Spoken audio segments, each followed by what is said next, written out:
A growth mindset, you don't limit yourself whenever you fail. Failure is considered a part of the learning process. And so whenever you fail, it's like, okay, what did I learn from this and how can I improve? And for being an entrepreneur, there's going to be a lot of failures. There's going to be a lot of disappointments.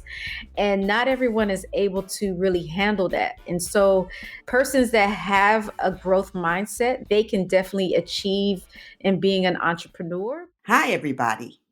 We're in the midst of recording our next round of shows.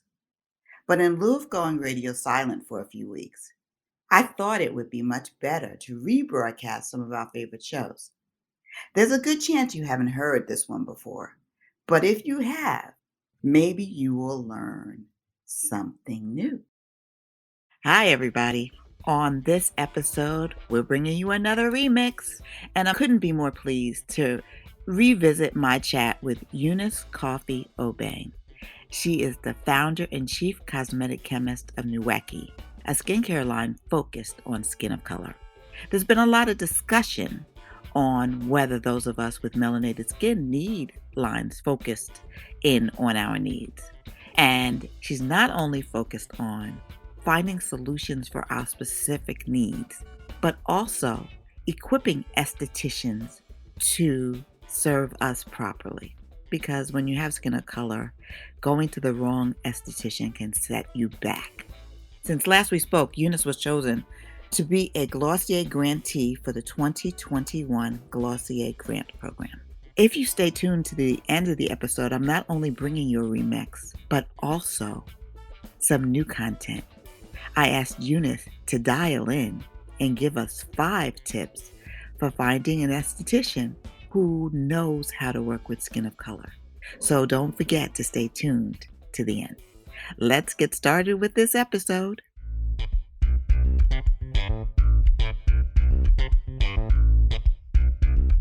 Hi, everybody. Welcome to Start Right Here. We are the podcast that puts the spotlight on the career paths of BIPOC beauty professionals, entrepreneurs, and creatives, as well as issues related to beauty and inclusion impacting us in the industry, as well as impacting consumers. I'm your host, Corinne Corbett, and I hope that conversations on this show help fuel your path to success. Hi, everybody.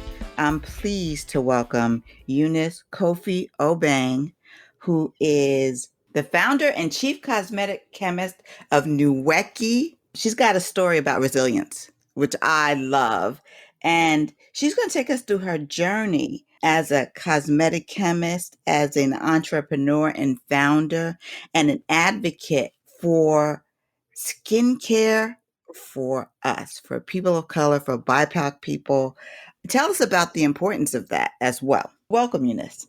Oh, thank you so much for having me. It's a pleasure to be here today. I am such a big advocate for learning about skin of color and educating people about loving the skin that they're in, because I myself grew up in a situation where I was picked on by my peers because of my dark skin. And it really took a toll on my self-esteem. And my saving grace was my father introducing me to science. And through science, it's where that I gained a better understanding of who I was and gained confidence in myself. And I really believe that through this knowledge that I have, that I can inspire others to do the same. That introduction to science is a powerful thing. And having more young women, girls, introduced to that, particularly girls of color, it can change the world, as we see. Before we start talking about your career path, let's begin with some fun questions in our For the Love of Beauty section. What's the first beauty product you ever purchased? It definitely was a skincare product. So I think it was Sea Breeze. What's the last beauty product you tried? The last beauty product I tried yesterday was MAC foundation. Did you like it? Yeah. Yeah. What's the beauty advice you live by or leave alone? Beauty advice that I live by is you have to take care of yourself within, because your beauty shows on the outside by how you care for yourself, how you eat well, how you rest, exercise, all of that shows on the outside. What do you leave alone? some of these gimmicks, such as using a face mask that actually peel off of your skin, I leave that alone.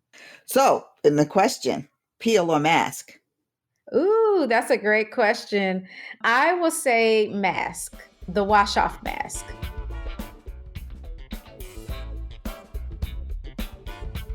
Give us a 30-second bio. Because you gave us what inspired you, but we don't have the bio of where you went here and there. So give us a little quick sketch. I am Eunice Cofie-Obeng. I am the founder and chief cosmetic chemist of Nuekie.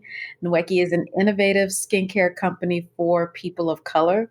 We combine traditional African medicine with modern science to address the common skin issues that you would see in skin of color, such as acne and hyperpigmentation. I got my start in cosmetic science as an undergraduate student at Florida A&M University.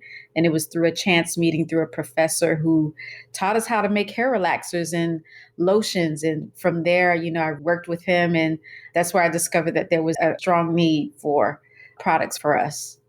Working with that professor was really critical. And a lot of people don't have that opportunity in undergrad because there are not a lot of programs in undergrad that introduce people to the beauty industry. Was the beauty industry a destination or a detour for you? I would definitely say it was a detour because I came in my freshman year as a pharmacy major and I thought I was going to go into pharmacy, but something just didn't feel right within my spirit about it. I didn't have any peace about it. And so my sophomore year, that's when I started exploring a little bit more. I got introduced to cosmetic science. I started asking others that were in the chemistry major. And I said, okay, I think this might be a good fit for me. With this interest in cosmetic science, tell me about your first job after college. What was it and how did you go about getting it? My first job after college was actually at my alma mater, where I worked as a program assistant for the international agriculture programs. Did you learn a skill there that helped you as you moved on in your career? Oh, most definitely. In that program, I was able to help source experts in agriculture and actually send them out to different farms across the world in South Africa and the Caribbean, and have those experts help farmers develop their farms and their businesses and create products that they can distribute in their countries and around the world. So I definitely learned a lot of skills from doing that. You had the idea for your product line, Nuekie, more than a decade ago. In fact, where do we meet? Do we meet Black Enterprise Entrepreneurs Conference? It's more than 10 years ago that we've met. Yeah, Yeah, like yeah, it was like maybe 2008, 2009. yeah. I started Nuekie actually when I was a sophomore in college. When I started doing research with my professor, that's when I actually realized that, whoa, a lot of these big brand beauty companies, they only look at us as one size fits all, and they weren't really taking into consideration the unique structure and function of skin of color. And so I actually went and incorporated the company at the time because I knew somewhere down the road I was going to want to do this full time. So I wanted to make sure I captured the name real quickly. And from there, I continued doing research until, several years later, I decided to go full time in the business. We all hear about these things that are like overnight things. And yours is a testament to like having the idea and sticking with the vision and taking your time to get it right. So tell me about the challenges of sustaining and maintaining a vision. Definitely, I would say number one is funding. That can definitely cause one to take a lot of time. I'm totally bootstrapped. I've never taken any investment from anyone. I've won, several pitch competitions and grants, but I've used a lot of my own money because I wanted to have control over how this company is run and the products that are developed and the type of impact that I would like to make. And just one believing in oneself. I had to learn how to really truly believe in myself because there were so many opportunities that I applied for or that I didn't get. There were so many folks who said, oh, I don't think your idea is going to work. I remember one instance where I was preparing to participate in a pitch competition, and the organizers told me, "Oh, your idea would never work." And that day, I could just feel my self esteem and everything within me just go really, really low. And I just had to really cultivate within me that, Eunice, no, you have to encourage yourself. They may think that it's not a good idea, and they're operating from a view that is not of your world. So I actually went on and competed in that pitch competition. I lost by 0.005 points, but I was okay with it because I wanted to give my best as a Black woman, and I wanted to represent other Black scientists well so that they'll have opportunities after me and they won't be judged the same way as I was judged. Funny enough, maybe 2 weeks later, they end up calling me and said that the winner didn't have their stuff together, so they were going to give me the prize. So just having the right mindset about it, I was okay with losing. It was about giving my best, and it worked out for me. Yeah, that's divine order right there. Yeah. But also, the divine order is not going to come if you don't have your stuff together too. Like you have to be ready to get the blessing. The blessing is not going to take care of the work. You got to do the work.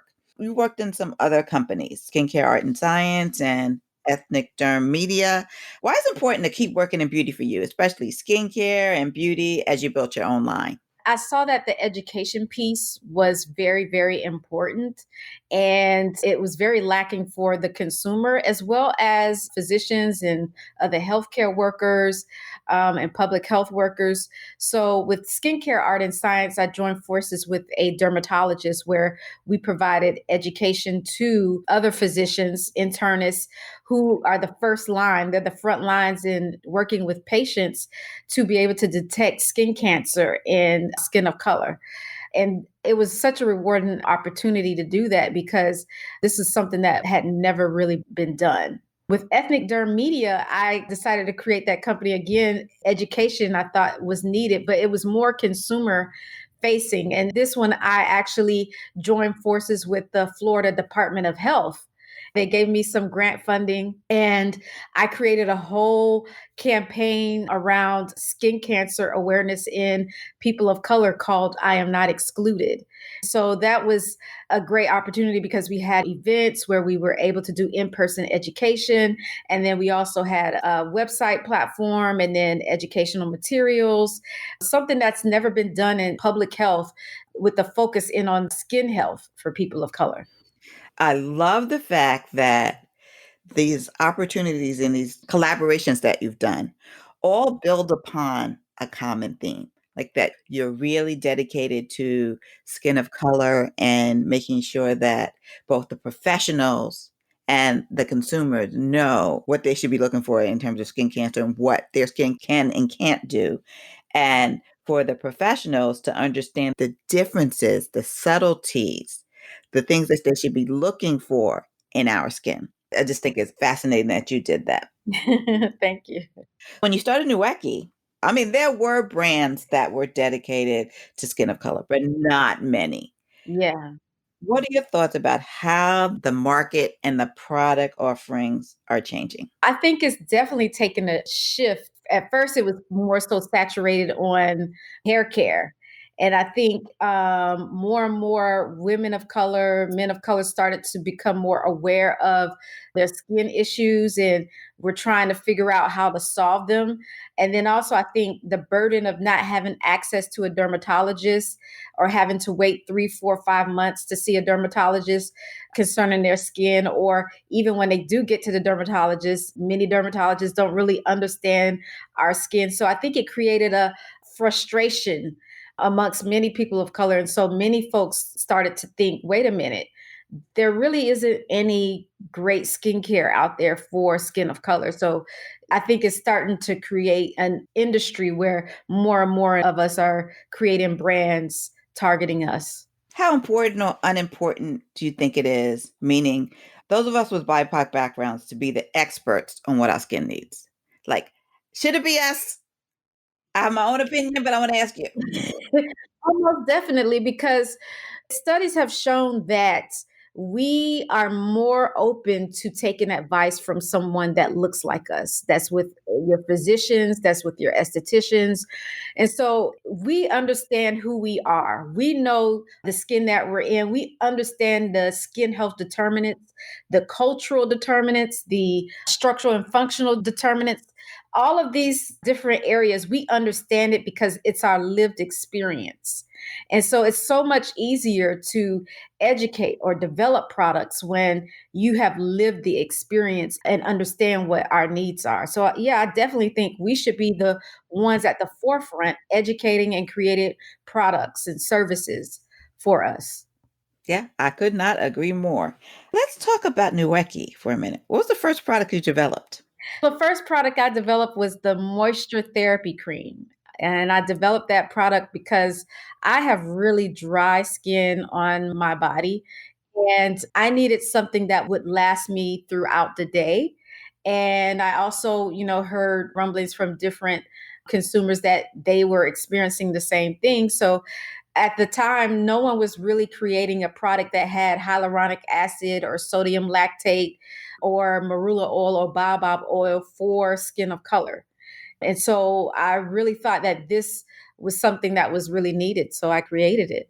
How many SKUs do you have now in the collection? So right now, two, and in about a week or two, we're about to launch 9 more. Wow, that's wonderful. You talked earlier about mixing traditional African medicine with modern science. A couple of questions. How do you do it? And then why is it important for you to do it? How I do it is I spent a lot of time studying a lot of different plants that are commonly found in Africa. And it goes beyond just your shea butters or your cocoa butters because that's what we commonly know. But there's a whole host of plants, millions of plants in Africa that have medicinal properties that can address a lot of our skin issues. So I spent a lot of time studying that. And in fact, that was my master's thesis. How do you take these African medicinal plants, extract those actives, and create cosmetic or dermatological products that can address the common skin disorders in skin of color? And I think it's important because traditional African medicine hasn't been well developed in comparison to traditional Chinese medicine. We know a lot about that because it's well documented for centuries. But when it comes to traditional African medicine, it's oral tradition. And so now it's becoming a burgeoning area because there's an opportunity for us to take that oral tradition and actually test and see if those oral traditions actually work. And then how can we combine science to make an optimal product? I think it is really important. By doing this, in a lot of ways, you're capturing and maintaining the heritage. Because oral traditions, in communities of color are so important, the stories that we pass down, but we're not always writing them down. So they sometimes get a little embellished, or every generation adds a little twist to make it their own. But by doing this, it solidifies and it makes it available to anybody who wants to learn it. Just like, it's almost like cosmetic anthropology. Yes, that's so interesting. Yes. If you think about it that way, it is cosmetic anthropology. And you're right about the respect that society gives traditional Chinese medicine, even Ayurvedic, so Indian medicine, Yes. Oh, yes. Ayurveda. So why couldn't traditional African medicine live in that space too? And also, African is a huge continent, so there's so much there that could be interpreted in just how all the countries use those plants. Exactly. That is an anthropologist, if you're listening, we need you, an ethno-anthropologist. Tell me some other ingredients that you thought to include. Ingredients like mandelic acid, especially, are great for skin of color because they come from almonds. Because of the molecule size, it doesn't irritate our skin as much, and it works really well for acne and hyperpigmentation.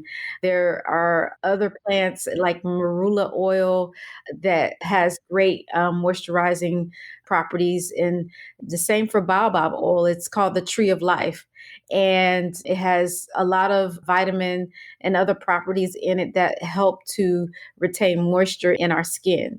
So those are just some of the few, but there are many. How do you source your ingredients? So you know what you want, and how are you sourcing them? So I source them through companies that actually go to Africa and source these raw materials. So I work with US companies, suppliers that have a lot of these raw materials, and they have made it clear that they're ethically sourcing these materials in Africa. You talked about going back and getting your master's in cosmetic chemistry briefly, but you also did some work on global leadership and public policy. Why did you do both? So one year I became a young global leader with the World Economic Forum. And if you've ever heard of Davos, that's where all the world leaders come to will and deal, basically. And so I was selected, and a part of that, they give you access to this type of program to develop your leadership skills. So I went to Harvard for 2 weeks to their Harvard Kennedy School of Government. And through this program, I was able to connect with other young global leaders from across the world and get access to professors who trained us on leadership and really thinking about how we should be making an impact in our businesses or in our communities and around the world. So some of our professors were David Gergen. There were a few billionaires that came in to teach us.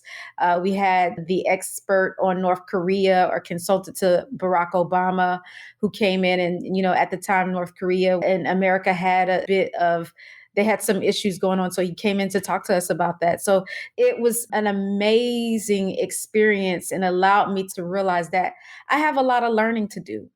And that learning is through books, and then also making sure that I'm interacting with people from around the world because they have different viewpoints, they have different ways of solving problems. And I can take those ideas and things and implement those same things in my business and community. I think that's really important, that the global leadership piece and understanding what's happening in the world, because what happens in the world impacts what we do.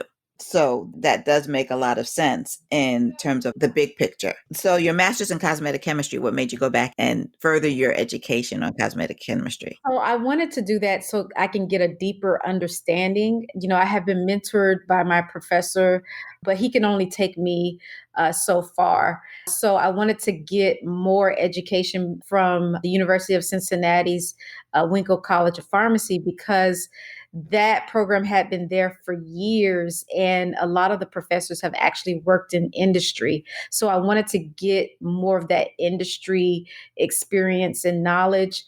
And then I also wanted to get more of that technical science piece, because I think it's really, really important to have that foundation, because it helps you to understand the why of things, and then you can innovate from there. In undergrad, you said you guys had to make chemical relaxers. Do you remember the first product you formulated on your own?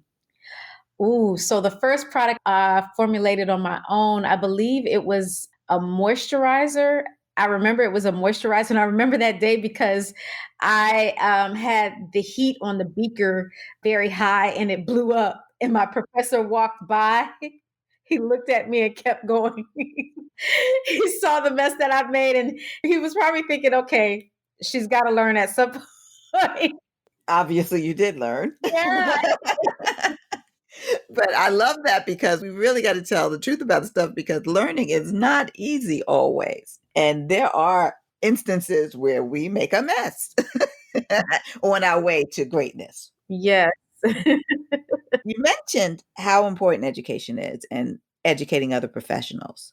That's something that you're continuing to do now with Nuekie, and your focus on other professionals, especially estheticians, about the needs of the BIPOC community and skins of color.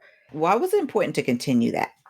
So I realized I spoke at many shows, beauty shows and trade shows, and trained estheticians in that way. And I found that many of them stated that they didn't get this type of education while they were in aesthetic school. And so they were asking me, do you have more resources? Are you providing more classes or conferences or trainings? And that's what sparked the idea for me to do it. And so I started offering webinars, I started doing more shows, and then I started conferences. And I really wanted to create more education for estheticians, specifically for Black estheticians, because I realized that they have been an afterthought in the industry. And with the demographics changing in the United States, there's going to be more and more men and women of color that are looking for estheticians that can provide skincare services for them. And so they need this information because they are the ones that are going to lead this. And this is their opportunity to monopolize this market. The hair care market has been already monopolized by other cultures. And I just really felt like with this was our opportunity to be able to create something that could do that. And so that's why I created these different programs, such as the Skin of Color conference that we host every year for Black estheticians. And we're getting ready to launch the Skin of Color Academy, which will be online where they can learn this type of information. It's really important. And the demographics, I mean, we always talk about like it's far in the future, but people of color under 18 are already the majority. It's an ongoing thing and it has already started to shift. So, when we talk about the new majority, the collective of people of color being the majority, it is a real thing that is happening. Let's talk about being a Black entrepreneur for a minute. You've been through a few accelerators. How did those experiences advance you as an entrepreneur? I would say through those accelerators, many of them allowed me to connect with experts in certain areas that I needed, such as marketing, finance. Also, it connected me with resources that I needed to help with my business. Also, being in those accelerators, you got to see how angel investors and venture capitalists think. And primarily, most of them were Caucasian. And there were times where many of them doubted what I was doing. And so it was a learning process for me to really understand that there is really a need for more venture capitalists and angel investors that are persons of color that sort of understand our needs and our businesses. And those situations where they doubted what I was doing or my capabilities, it was a thing that I needed to sort of push and propel myself further. And I often hear from people who are entrepreneurs that the accelerated experiences, the connections more than anything else that people do them for, because often they have the skills. They may refine some skills. Mm-hmm. Because I have a master's in technology entrepreneurship. And I asked a professor, because we had to develop an idea as part of the program, and if I should go to an accelerator. And one of the professors said, everything you learned in school is what they're going to teach you in the accelerator. The only reason to go through an accelerator is if it has the contacts, the mentors, or whoever that you want to meet that you can't meet on your own. So I think that's interesting. Then there's, the idea that Black women in particular, Black women entrepreneurs, because we are a growing sector, Black women founders are over-mentored and underfunded. Oh, yes. What can we do about it? And what should accelerators and people that run incubators and accelerators do differently to address that? That is such a great question. Recently, I had a very major global bank contact me about being a part of their accelerator. And I told them flat out, I said, number one, no, because, we need money. We need financing to be able to support our businesses. I am not going to sit in your 6-week or 12-week accelerator just to be over mentored. I know what I need. I just need funding. So I had to make it clear to them that this is the problem for many African American entrepreneurs, that we need funding. Many of us know how to use the money and we know how to grow our businesses. We just need the capital. And it doesn't make sense for us to sit in these programs for 6 to 12 weeks and at times maybe possibly be beaten down by some of the mentors. And then at the same time, trying to run and grow a company. It doesn't make sense to sit through that. I told them I'd rather focus on getting sales for the next 6 to 12 weeks instead of just sitting in your program. And they emailed and emailed and emailed. And I said, I'm not doing it. Well, good for you. I used to advise. I was one of the advisors for a brand that went through one of those accelerators from a big bank. And at the end of it, she said, I wish I hadn't done this. Wow. I could have been making money. And that's, I think you made the right decision. And for those who work in those areas, who create accelerators, incubators, there needs to be a different kind of a strategy when it comes to this. Like there needs to be an avenue for money, and everybody does not need someone to tell them what to do if they're not going to offer them money to help them do it. That's the bottom line. It's like, oh, you should do X, Y, Z, X, Y, Z, but no one's telling you where you're going to get the money for X, Y, Z. Yeah, exactly. And you can't tell me to go and do all of these different things within my business and not supply me with the money to execute. Tell me how both the pandemic and the social justice movement have impacted your business. The pandemic affected us because we were actually supposed to launch in the spring. And because of the pandemic, we were not able to get access to a lot of the packaging and raw materials that we needed. Many of the larger brands or companies bought out a lot of that. And so I found myself in a collective of other Black brands where we were trying to sort out and figure out how to get these raw materials and also get the packaging that we need. You know, a lot of us had to come together and buy things as a group and then split it off. Same thing with raw materials. And then we all also had to pivot and start making hand sanitizer because that became the biggest need at the time. So, you know, we all corralled. And so if we were able to find one component to make the hand sanitizer, someone else was able to find another component. And then we, you know, shared resources in that way. And then even when it came to the PPP loans and things, we were able to talk to one another to find out were you able to get, you know, a loan? What happened? Why didn't you get it? And we grew to understand that many of our businesses didn't have the paperwork or the things that were needed to actually get these loans and grants from the government.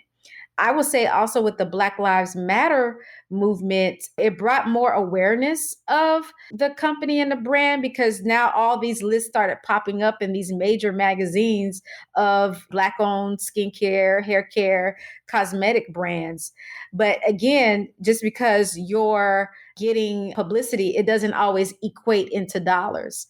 And then at the same time, some of these companies were coming up with these 15% pledges or their own little accelerators or programs. And many of us in the collective that I'm in, we found ourselves applying and applying and applying, but none of us were really getting any of these opportunities. And we started to question, is this, you know, a situation where they're gathering information concerning our businesses and what we're doing so that they can create a competitive edge for themselves? Interesting. Because we are the secret sauce. Yes.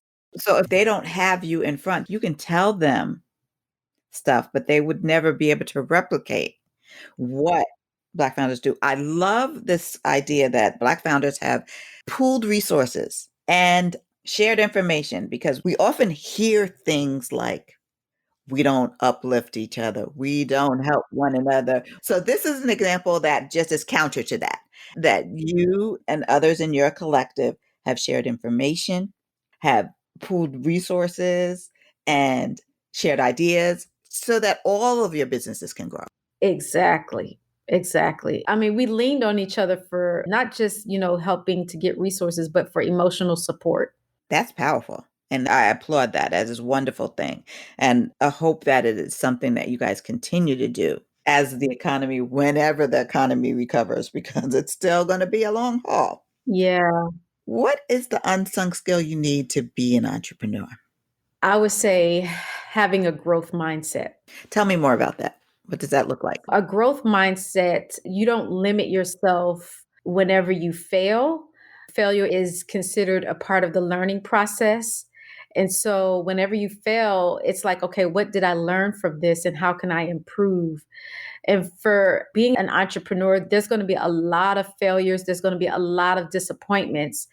And not everyone is able to really handle that. And so persons that have a growth mindset, they can definitely achieve in being an entrepreneur because they can look at things a bit differently, not as, see themselves as a failure, but see themselves as someone that can learn from the failure and build from there and be successful from there. Hi, this is Eunice Cofie-Obeng. I am the founder and chief cosmetic chemist of Nuekie, an innovative skincare brand for people of color. Here are my 5 tips in finding an esthetician that understands richly melanated skin. Whenever you're looking for an esthetician, I always recommend that you ask if they have had experience in treating skin of color and what percentage of their current clientele has skin of color.